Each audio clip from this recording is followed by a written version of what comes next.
Hey guys, President Biden is having a press conference about the bridge collapsing and the building collapse in Florida. Let's listen. Well, I'm not for that. I'm not going to vote for one of those deals. Secondly, do you get all of what you wanted and you come back and fight another day? I've been president about 150 days. You've done fairly well so far.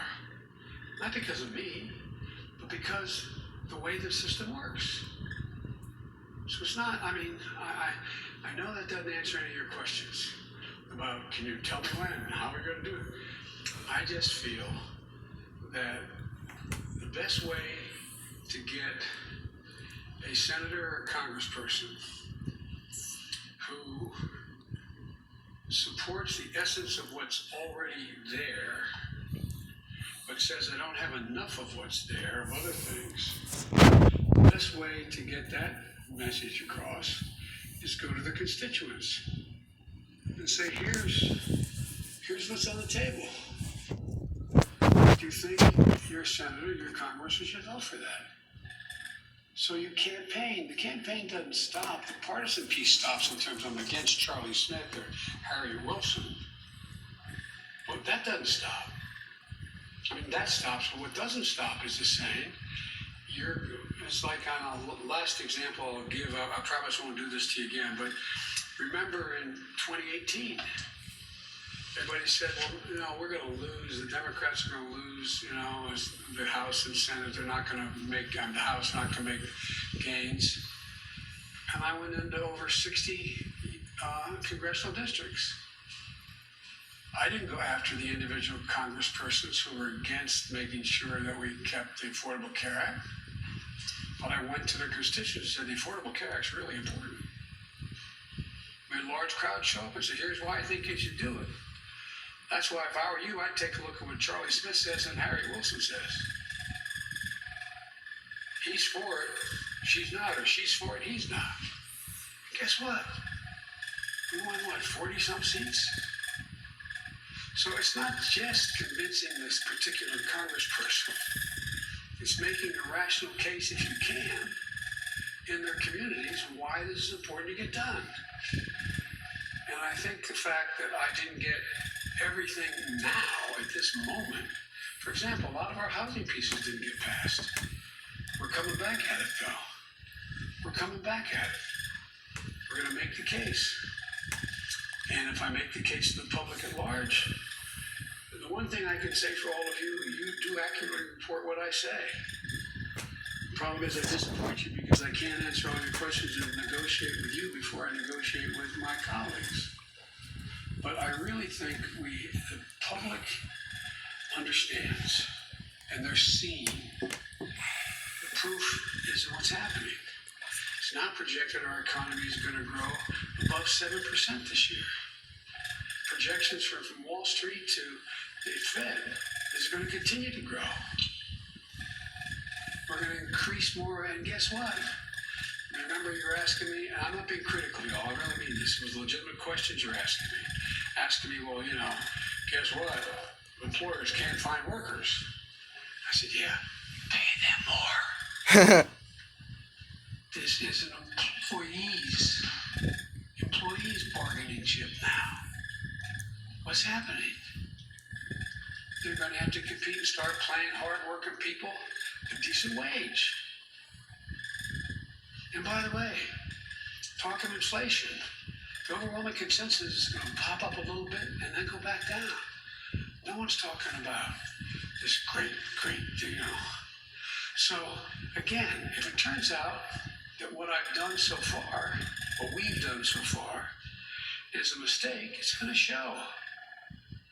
It's going to show the economy's not going to grow like it wasn't before. People aren't going to have jobs with increased pay like it was before. People are going to be out of work like it was before with no options. Unemployment's going to continue to climb instead of continue to go down. If that happens, my policies didn't make a lot of sense. But I'm counting on it now. That's why counting on is working. I've got to get a helicopter. Think that's enough? Oh, yes, I apologize. Yes, thank you, my friend. I've spoken with, coincidentally, the mayor of Miami-Dade was in my office yesterday. And I talked to her today, not about that, obviously. And so I had a long discussion with her today. I've also spoken with, we've made contact with the Congresswoman, Debbie Wasserman Schultz, who has that district. We've gotten in touch with FEMA. They're ready to go. The governor is going to have to, we can't, they're down inspecting what they think is needed. But I'm waiting for the governor to ask for a declare an emergency. And especially as we learn more about what might happen in the rest of the building. Look at that, everyone. So we are on top of it. We are ready to move from the federal resources immediately.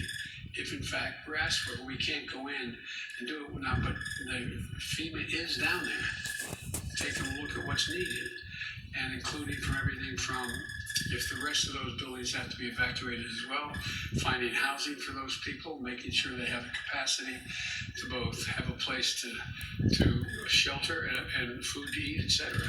So that's underway now, and my chief of staff has been deeply involved in this from the very beginning.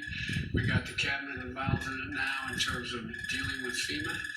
We're working on it, and I made it clear, and I say to the people of Florida, so many investigations. you want the federal government to provide, we're waiting, just ask us, we'll be there.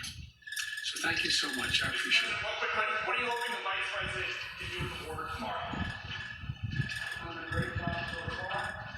The reason why is important that she's now set up criteria that was over Mexico,